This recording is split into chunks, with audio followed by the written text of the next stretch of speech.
Good afternoon, my name is Mandy. For those of you who don't know me, I love to quilt, knit, crochet and cross stitch and some other projects that involve fibres and threads. So what have I been up to last week? Well, I finished a table setting. So let me just remind you of this fabric panel I purchased whilst on holiday last year in Florida. So this is called the Garden Gate Roosters. It was designed by Susan Winget for Wilmington Fabrics. Now I just didn't buy the panel, I also bought some fabric that belonged to that Garden Rooster range, and this is a small floral and it's got this lovely dark teal background. It's showing as navy blue, but it's like a dark tealy colour, if that's a word, dark tealy navy blue. But I bought about a yard, I think, if I remember rightly, of this fabric, because I knew that I'd want to make more than 4 placemats. So I'm going to show you one here. So this is it. Isn't it lovely? I love these colours. They're sort of mellow, aren't they? They're like golds and teals and reds. I just love them. So I've got 4 of these now made up, and I'm going to show you some pics in a moment. But I was a little bit disappointed. If we look at that panel again, you'll see that the images are separated by some black fabric, like black bands, and this is what it was. It's like showing us chicken wire. And when you look at the panel again, that black stripe, the chicken wire, is only 1 inch wide, and I think if they'd have made it a little bit wider, I could have had a lovely border of chicken wire going round the placemat. And there wasn't enough on this. They did tell me that, oh, there's enough on here to do that, but there wasn't. And yeah, I was a little bit disappointed with that, but I've managed to get just a small border, because by the time I had cut the panel up, this border only measured 1/2 inch. Well, with 1/4 inch seam, that only left 1/4 inch showing, so that was a shame really, but never mind. Now I did back this fabric, it's going to be one of them days, is it? Right, I did back this placemat with this fabric, and this is called, oh, it shouldn't be doing that if it's locked. That's it. So I did use some fabric from my stash. This is called Northport. It's designed by Minnick and Simpson, who were 2 sisters, and they used to design for Moda. I'm saying used to because I've read somewhere that they've retired. So yeah, I thought that went lovely with this fabric. So you see, it's the closest I could get in my stash. Now I've got 4 of the rooster placemats made up, but I've got a table with 6 settings, so I've made 2 up myself. So basically they're just 2.5 inch squares. I've used that lovely floral on the Northport, and I've just put it either side, you know, this little checkered board design. So these measured the same, roughly the same size, just a little bit bigger than the actual placemat, so that's okay. And I've backed it with this floral. So 6 placemats made, and then I decided I would make a table runner. Oh, sorry about that, just had to alter the blind. It's the sun keeps going behind the cloud. Right, now if we go back to the panel, you'll see these little strips of flowers, which really are neither here nor there. I thought, well, what are those for? But I wanted to incorporate them into the table setting, so I thought, right, I'll use those for the table runner. This is a picture of my table runner. So all I've done is use those strips of flowers. I've used a Northport fabric, what was left of it, and then the dark floral, and I've backed it in the dark floral as well. So I already had a tablecloth which was cream coloured, and out of all my tablecloths, that was the closest to this Northport fabric. So what I did is, what was left of this, which wasn't very much, I must admit, I measured around the perimeter of my tablecloth, did a calculation of how many strips I could get out of the remaining fabric, and it worked out, I think it was about 3.5 inches. So I did a narrow turn up seam, I did a narrow hem, okay, 1/4 inch narrow hem, and then I joined all the strips together, and then I just attached it to the tablecloth, so it looks like it's part of the set. So I'll show you in closer detail now the whole of the table set.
Sorry, the sun's coming out again now, and now it's going all bright.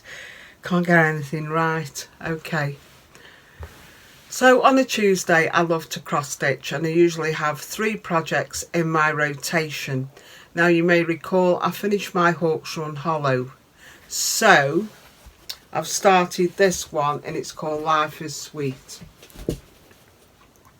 So this is on a 14 count Ada. It was something I had in my stash and I'm just loving every minute.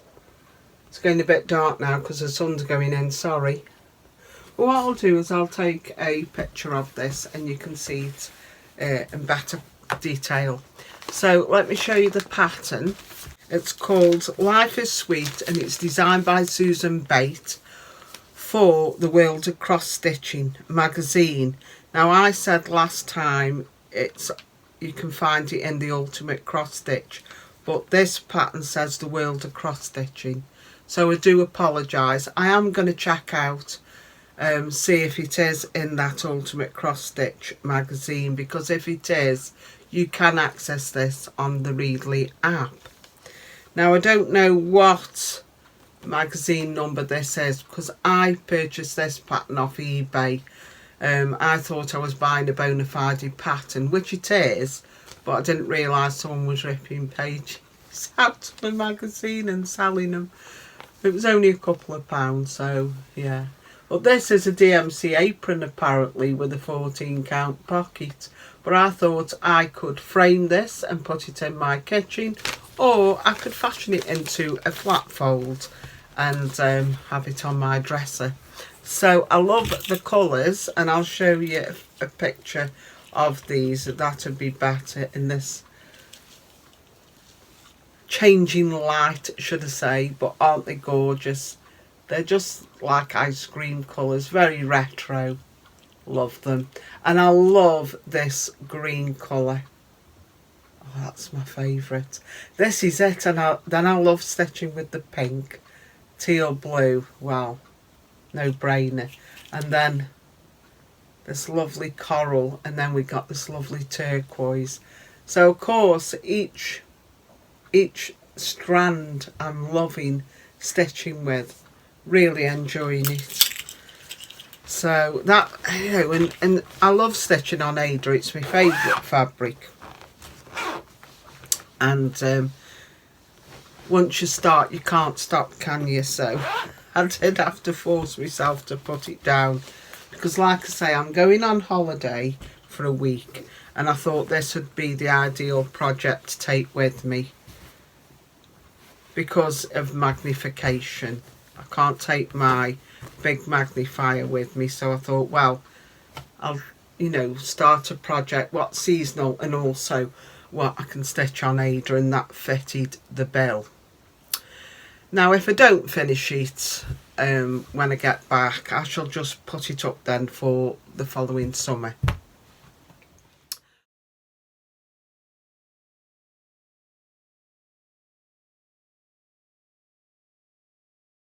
Wednesday is my wool Wednesday, and that's when I like to work with wool, and I've got 3 projects. Now I've worked on all 3, so let me show you. So the first one is the Nurmilintu Shawl, which I believe means meadow bird in Finnish, and this pattern is by Heidi Alander. I'm knitting this, well, it should be garter stitch, but I'm using a stocking stitch, and I'm knitting this in a wool dyed by Coastal Colours. This is how far I've got when I last spoke to you.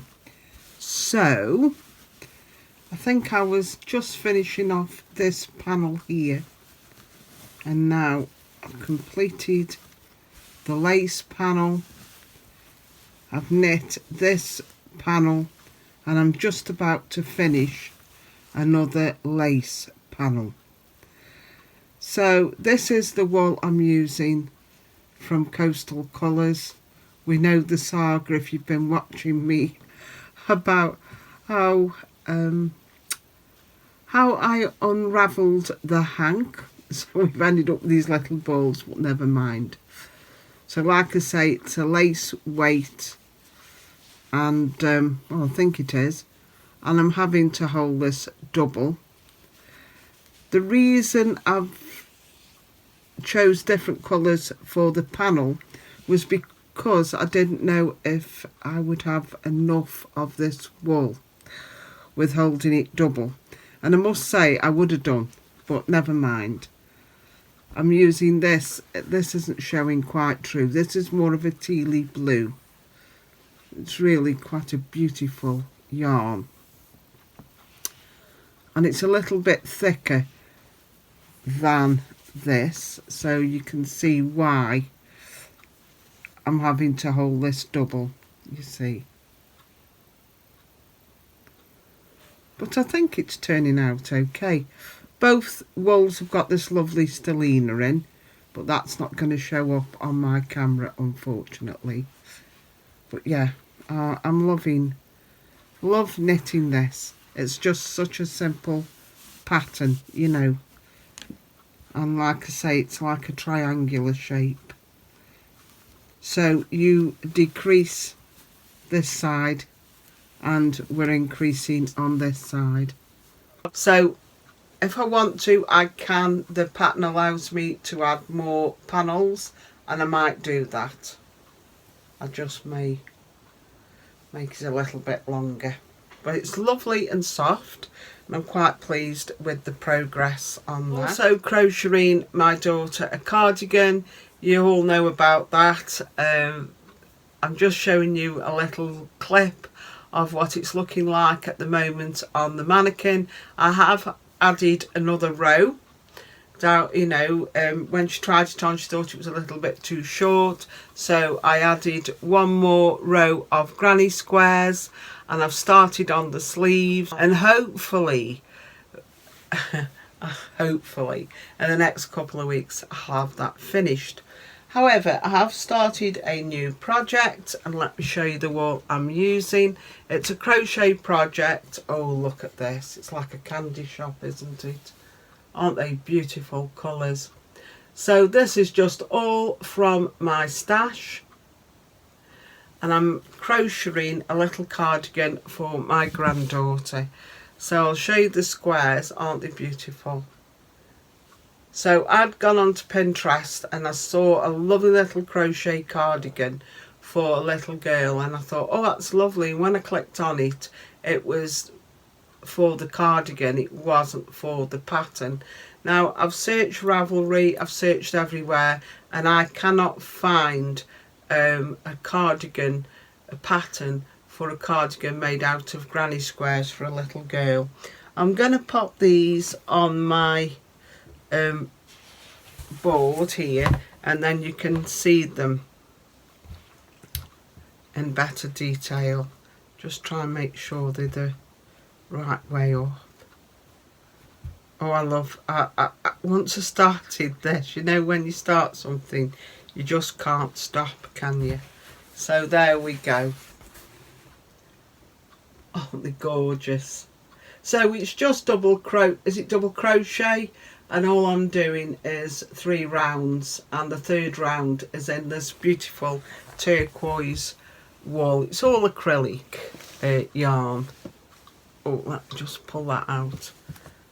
And this is a robin, and the shade for this is 0130. And the lemon wool, yeah, that, I don't know what project that was from, but it's got a sparkle in it, so that's really sweet. And then this one is actually a thicker wool. I think this might be an Aran weight, but it's not throwing the square out too much, so that's okay. But that's our Rosie's colour. She loves that colour. So hopefully she'll enjoy wearing this cardigan. So again, I'm trying to wing it and make up the pattern as I go along. I've drawn a schematic for the cardigan. So basically I've just got a knitting pattern and worked out from the knitting pattern for a 26 chest. So I shall crochet enough for, so it's 13 inches across, and then what I'll do is I'll then sew I'm going to chain the crochet squares together, and so they'll probably be 5x5 square, and see how we're going for measurements. But yeah, winging it again. So on a Thursday is my WIPGO day. I'm gonna show you my WIPGO board. Now you'll see in the yellow, you'll see chicken Feedsack. Okay, so that was the one I was working on in August. Okay, so this is a picture of chicken Feedsack. It's by Carriage House Samplings. It's got this lovely Kellogg's Cornflakes retro vibe, hasn't it? So last time I spoke to you, I'd got this far. And now I am this far. So, yeah, quite a bit of progress. So, you may recall on the second Tuesday in the month you get a WIPGO weekend. So the Friday, Saturday, Sunday I also worked on this. So that's why there's so much progress. So my goal is to get this other ray here finished and this ray of sun here. This is worked on a 32 count Belfast linen, because once this is all out the way and done with, I'm thinking I've only got the good morning and that little bit to do then, and then that'll be finished. So, and there's only 2 colours in this, so it's a lovely stitch, it really is. I've enjoyed every moment of this one.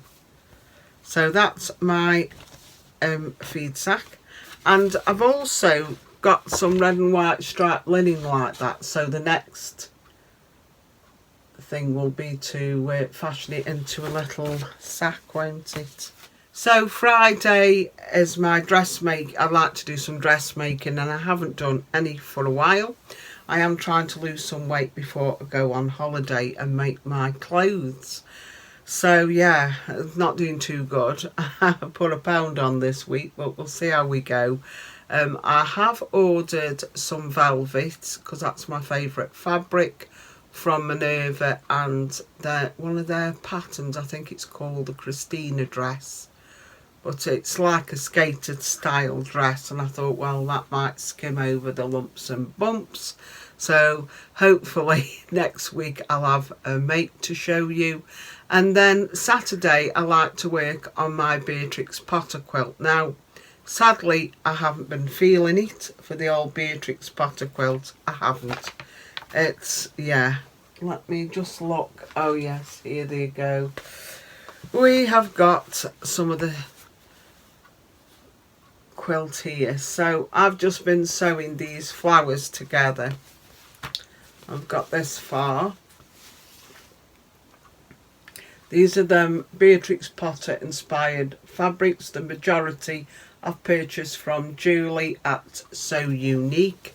Now, the reason I'm not feeling it, and I must be the only person in the world, I'm not a big fan of English paper piecing. I love the look of it, and I think it's very pretty and very, you know, and all that, but I don't like the process of stitching any paper piecing together with papers in. It isn't for me. I don't enjoy it, I really don't. Whether it's because it's hard on my fingers, I don't know. I just don't find it, yeah, I just don't find it fun. So I don't know who I was watching, whether it was a short what popped up, but they were using these, they're like nesting hexagons. I've seen other people use, like, you know, bricks and squares and things, and I've never really thought anything of it. But when I saw this short, this little clip, I thought, oh, that looks really good fun. And then I remembered Davina. I thought, in a minute, Davina from Little Workroom Crafts was quilting, making a quilt with these. So I messaged her and she told me where to buy them from. So yeah, I've got them now, Davina. Love it. So I've already started. Let me find. Right. So yeah, I love it. So I'm so excited. I really am. So the first one I made was this. Now I'm going to have to unpick this one. So what I did is I machine stitched round the border, and I was going to use a zigzag, you know, when it comes to stitching them together, but I thought, well, I'll hand stitch one as well, and it's far neater, so I'm going to resort to hand stitching these. So they're okay, because what I do is I cut them, right, I cut them out, so I use my big template for the backing, okay, and then I cut round the smaller template for the batting and for the smaller hexagon. And then what I do is stack them all up, and I've popped them downstairs in my work basket, and then at night I'm just sitting there hand stitching, and yeah, I've been really enjoying this. So this is one of them with squirrel nutkin on there, and I'm using some of the lovely fabrics out of my stash, because my daughter, she will appreciate it if there's nice, pastels on the back, so she can sort of like use the back of the quilt or the front. So this is my next one. These are all, like I say, Beatrix Potter inspired. Oh, I'm so pleased with this. And the beauty of this is it's a quilt-as-you-go, isn't it? So what I'll do is I'll stitch them together, and I also watched Emma Jones from the Vintage Sewing Box, so I'll just ladder stitch them together. But they're so pretty. I'm so happy with how these are turning out. So I'll do some more perhaps at the weekend. Now the beauty of this is that I will,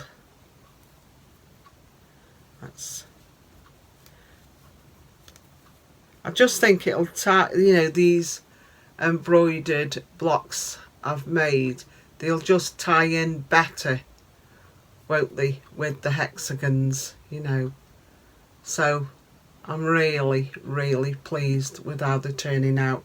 Now, because this might be a bit small, okay, because if I turn it round you'll see it's a bit short, I'll just stitch some fabric to this to make it bigger, and then yeah, I can make it into a hexagon. I just think it'll look far better and more congruous with the quilt. So yeah, happy, pleased, and I'm all inspired again, and I can't wait to make some more. So yeah, so I've got a little bit of haul. So I'm not a big Halloween celebrator, you know that. My Halloween is just a witch. Always been told to look out for witches, and I was really scared when I was a child. But yeah, I've purchased this from 123 Stitch. It's called Casting a Spell by Blackbird Designs. So yeah, you get quite a few little pin keeps here to make. And I purchased some fabric. This is by the Primitive Hair, and it's called Old Salem linen. Got an itchy nose, sorry, fibre must have flown off. So there's the ticket. Okay, so this is by the Primitive Hair. Just look at this modelling. Isn't that gorgeous? I love it when you can see the modelling. I really do. But isn't it gorgeous? So I'm really happy with this one. Very pleased. So I really hope you enjoyed this vlog. And if you did, can you give me a thumbs up, a like there? And hopefully I'll see you next week. Until then, happy crafting, have a great week. Bye.